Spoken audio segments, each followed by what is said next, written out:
Hey everybody, welcome to Tuesday. We got Delilah in the background here. You can see her, and Momo's in my lap. Hello, Momo. Get comfortable again. Sorry to disturb you, buddy. But yeah, I have come to something of a startling realization, and they both left because they're like, "You're running the camera again." Ew. But I've come to something of a startling realization. My views on something have shifted dramatically since certainly 5 years ago. And if you like this sort of content, help support this channel, become a monthly patron, patreon.com/LeannaK. By the way, my video did get limited ads yesterday. So it wasn't suitable for most advertisers. Don't regret doing it though, because some people said it really helped them who are having a bad week. So sometimes I gotta do it even though I know I'm gonna get dinged. Hence the Patreon. This won't get demonetized, but this might be another one that I'll take some hits for it. But meaning of phrases change, meaning of words change, culture shifts. And some of you may remember that I previously held the view that keep your politics out of our video games was not possible because art is art. And sometimes art has political themes, and you can't tell people to be totally apolitical because often politics is in the eye of the beholder. Well, a couple things happened since then. One, the whole defund the police thing, right? And I've been told over and over and over again that defund the police doesn't literally mean defund the police. It's a shorthand for a collection of ideas. Okay, so if we accept that's true, then criticizing no politics in games or keep politics out of games is a similar thing. It's a shorthand. What most people who talk about keep politics out of my games mean is I don't want partisanship in my video games. I don't want propaganda. I don't want preachiness, right? But because all three of those factors involved, they just shorthand it to keep politics out of games, which previously, speech is supposed to be specific.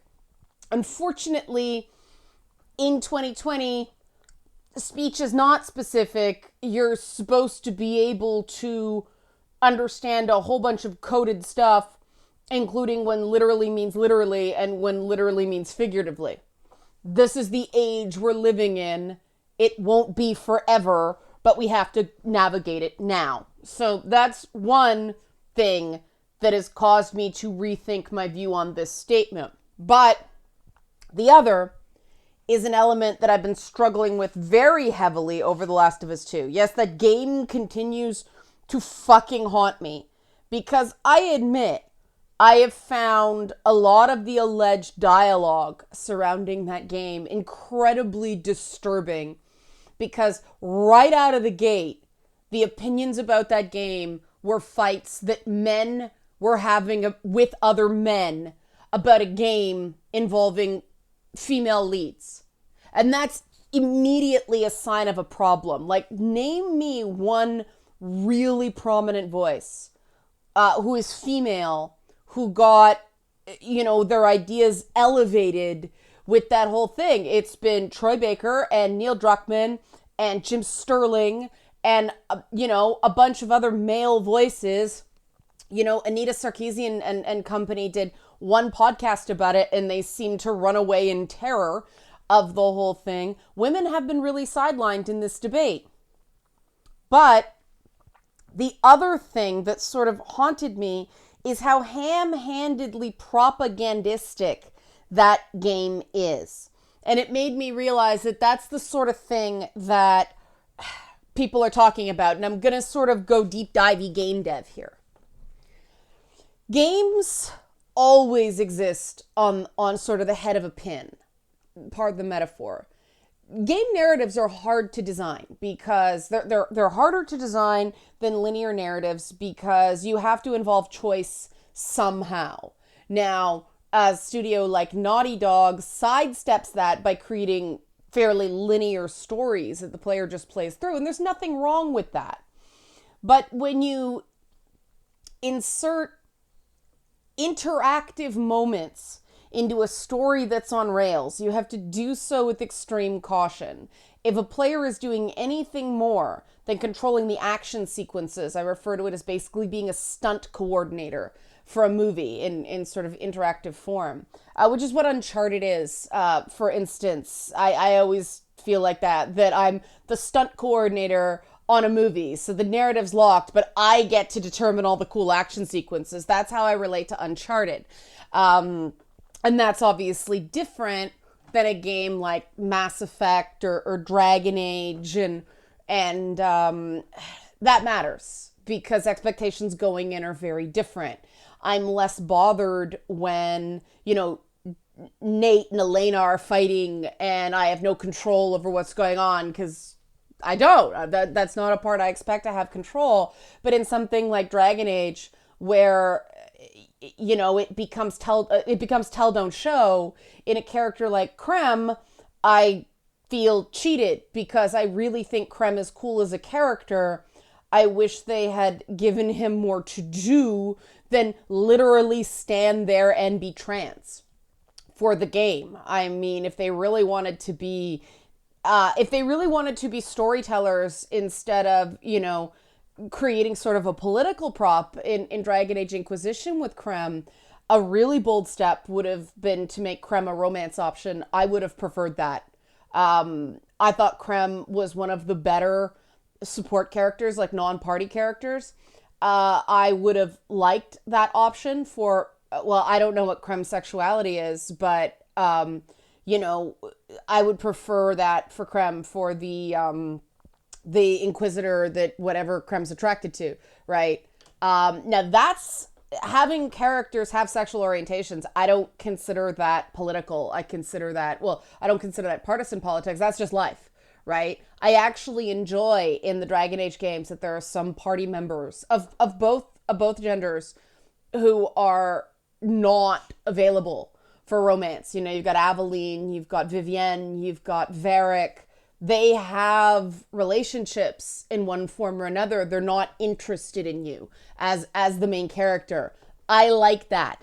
That isn't making a political point. That's life. Just because you're the starring role doesn't mean every character throws themselves at you. That breaks the immersion for me.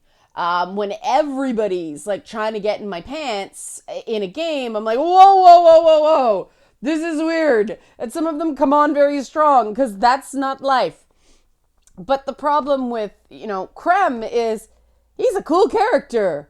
He doesn't do nearly as much as I think he should be doing based on the coolness of the character. And there seemed to be something very static about him that felt like either BioWare was not ready to go there yet, which is disappointing from an artistic perspective, or Krem was never created as a character that was a whole person. He was put in there to be the trans character so they could say they had a trans character in the game.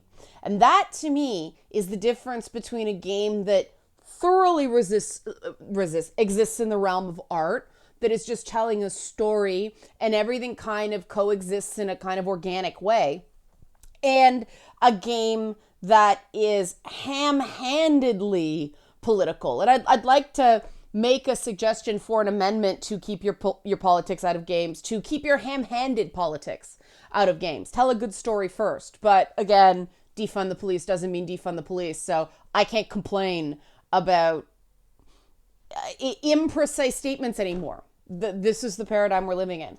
But the other thing happened in The Last of Us 2. And a single line in The Last of Us 2 framed the whole game for me. It made me incapable of seeing the game in any way but the way I got locked into from this one line. And people who are trying so hard, not anymore, they finally gave up because I told them all, but people were trying so hard to force me to like the game that they suggested that maybe the experience of playing it in front of, a Twitch audience colored my view of the game, which is, unfair and quite frankly insulting. I've been doing, opinion about games for too goddamn long to suggest that I suddenly become a different person because of an audience. But what actually put me off was the bigot sandwiches line. Because the game really forces you to try to see Ellie's point of view there, instead of the game making it clear that Ellie was intolerant there and ungracious when I don't know what the guy's name, Seth or something like that, tried to fairly sincerely tried to apologize for being an ass the night before. She is not forgiving. And I thought that was going to be a major character point of this is where Ellie's at, right? She's so traumatized that she can't forgive, and that was going to be a flaw. And it wasn't. It was just a stupid line of, what have you got there? Bigot sandwiches. And the Asian dude, Jesse, goes, oh, they smell pretty good. So the guy who was probably more frequently a victim of bigotry, being an Asian dude in Montana. Wyoming. Both would fit this point. He's cooler about it than she is. But okay, the bigot sandwiches held. So that framed the whole thing, right? That even calling people bad names is considered super bad in this game, right? Nobody stops Ellie. I mean, if there'd be a more extended scene with Marlene going, you cut that shit out. And there was sort of a back and forth that I think would have not locked me in to a particular framing on the games. That primed me for what comes next. It primed me to be extremely sensitive to any slights regarding identifiable and immutable characteristics. And then later in the game forces me to beat Nora to death as Ellie. You're playing as Ellie, and you actually have to push the button to beat Nora to death. Now, Nora is black. So why wasn't that, pipe or whatever Ellie uses to beat this woman to death a bigot pipe? Because that was racialized violence that it forces the player to participate in. And I don't think I would have been so framed to see it that way had the game not thrown the whole idea of bigot sandwiches in my face early on. I saw more the, disposable Asian man stereotype. Oh, he's not exciting. It's okay to kick him to the curb because I find him boring. Dina treats Jesse. It made me more aware of Dina being a real Jewish American princess stereotype, with the using people as pawns and being manipulative and not very grown up or upfront and telling a lot of lies of omission. The fact that Isaac, he's lifted up as this big military leader. He eats an apple and then gets shot in the head. I mean, there goes another black character down the tubes to advance the plot of the white women. And then, of course, you've got Lev going on about dragons in one scene. There is absolutely nothing in the Seraphim that have anything to do with dragons. And here's this Asian kid going on about dragons, and would I care nearly as much if I hadn't gotten creamed with the bigot sandwiches earlier in the game? Probably not. I would have chuckled, found it kind of ham-handed and awkward, but hey, it's zombie fiction. It's all ham-handed and awkward, right? But the fact that the game forced me into a lens, right? They forced me into a mindset by being so heavy-handed with that bigot sandwiches thing off the top. And it colored everything else. And that's what I think the issue really is. And the average person has issues, finding these granular details and identifying them and unpacking them. And that's why I'm attempting to do this. That people want to be able to just judge characters in a work of fiction as characters in a work of fiction. They don't want a forced lens put on things. That's fine for movies. That's, fine for even TV shows. We tune into Lena Dunham's Girls. We know what we're getting, which is why some of us didn't tune in that often. But with games, there's much more expectation of that not being stuffed down somebody's throat so pedantically in a AAA title. And whether you think that's right or wrong, the player base has been conditioned to expect much more, even by the Last of Us franchise itself, right? Much more gray area, many more options about what to think about a series of choices, what to think about an ending. I mean, the reason the first game is so beloved by a lot of people is that the final choice that Joel makes to save Ellie is complicated, and it is very much a moral gray area, and we could have a debate back and forth about the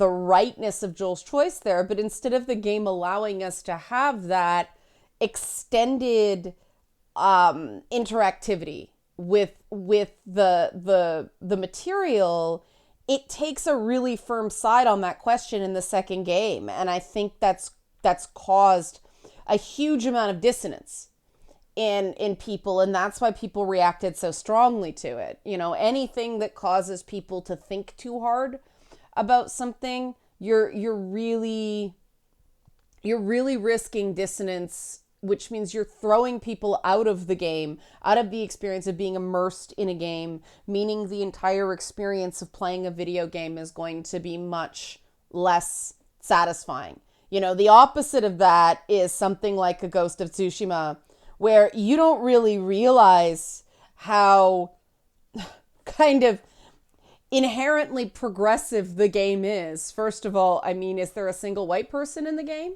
In a game made in the West? No. They assumed the audience wouldn't care. They were right.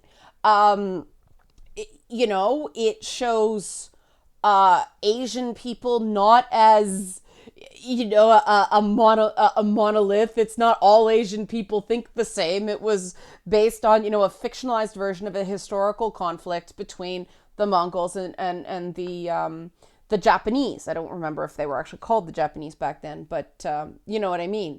All Asian people do not think alike. That's sadly something that people in the West still need to be told. There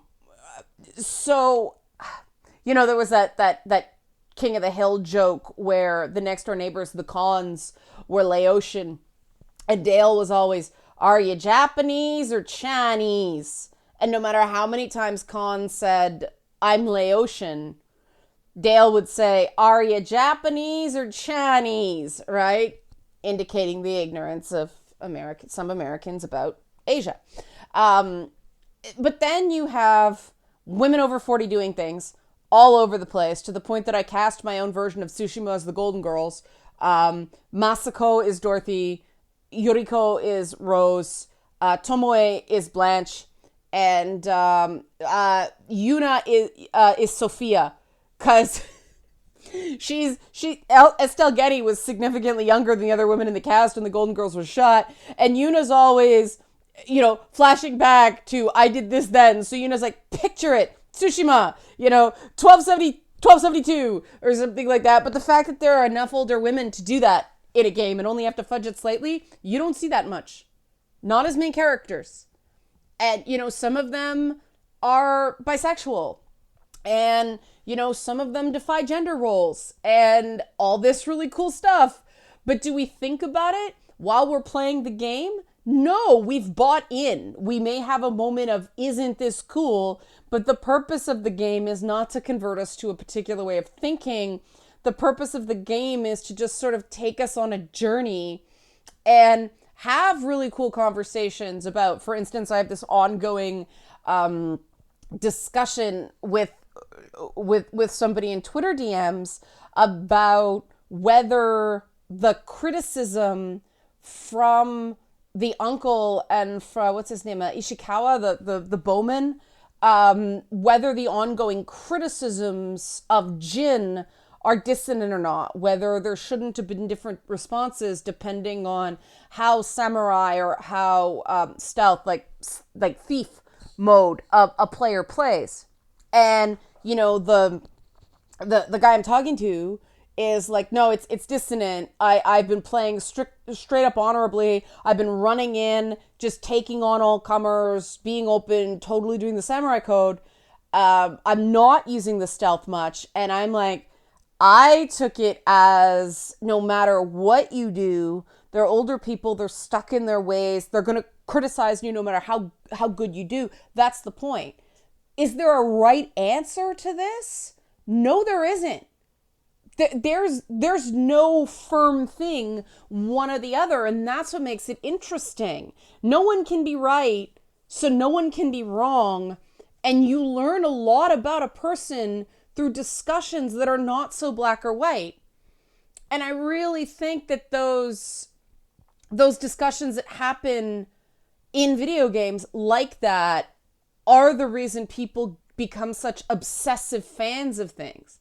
And the minute you pull something like, no, what Joel did was wrong, you break that spell and people get really angry and really upset because you took away a little bit of magic there. You took away a way of discussing morality and choice and how choices are made from people that stays sort of just a conversation. It doesn't get into this really charged, well, if you don't believe this, you're a bad person territory. And I think people desperately need that.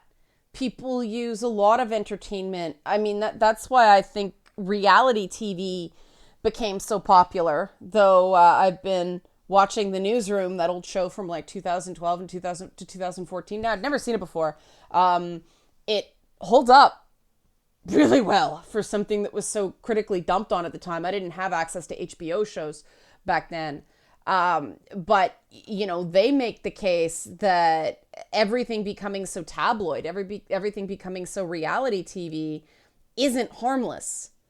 I think, though, that people crave contact and people crave connection, and the discussions of who's being a nasty so-and-so on Real Housewives or Survivor or, you know, RuPaul's Drag Race, they're, for a lot of people, really unimportant debates. And so they can, you know, disagree and not be enemies. And I would argue that that's why Star Wars got so toxic, because it went from people arguing over whether Han shot first is correct canon to, if you don't hold these views, you're a terrible person and you're racist and sexist and all that stuff. People need times where they don't have to worry about ostracism. That amount of cognitive load on an ongoing basis is not healthy. People fear ostracization. People fear being excommunicated. I didn't realize how much most people are terrified of that. I think because I've never fit in. I've never felt like I really belonged anywhere. I don't know what it feels like to belong somewhere. So I've never experienced a sense of loss of something I never had, if that makes any sense. But, you know, observing people and talking to them and seeing the intense fear they have of that sort of rejection, maybe I'm better off never having known the feeling I belong. And yeah, I've never really felt like I belonged in any community. I've always been not enough or too much everywhere. And that includes gaming. Now, I will say the gaming community has been the closest to feeling like I belong anywhere, but oh my God, how many times have I been canceled in this community? Exactly. That doesn't exactly foster a feeling of belonging. And I'm used to it. You know, it's normal for me. I can't imagine what it would be like if I felt accepted and then no longer felt accepted anymore. That would be like telling me I wasn't allowed to have cats anymore. Like, that's the only thing I can really connect to it. Like, no, you can't take that from me. You cannot take my cats. I love my cats. You can't take my cats away from me, right? You notice my point of connection? Maybe it's a little flimsy, but I don't think so. I love my cats. But so I have to say, I now understand, keep your politics out of my games, in the it's not to be taken literally, the same way defund the police isn't to be taken literally in most cases. And I agree with the argument that intensely pedantic, in your face, forced political propaganda cheapens interactive media. Because interactive media is inherently two-way. Propaganda is inherently one-way. It's media that attempts to persuade, coerce, guilt, or shame you into a particular way of thinking. And that's just anathema when it comes to the way gamers approach media. So I have changed my mind. There you have it. Interesting to hear what you guys are going to say about this. Help support this channel. Become a monthly patron. Patreon.com/LeannaK. Thanks for watching.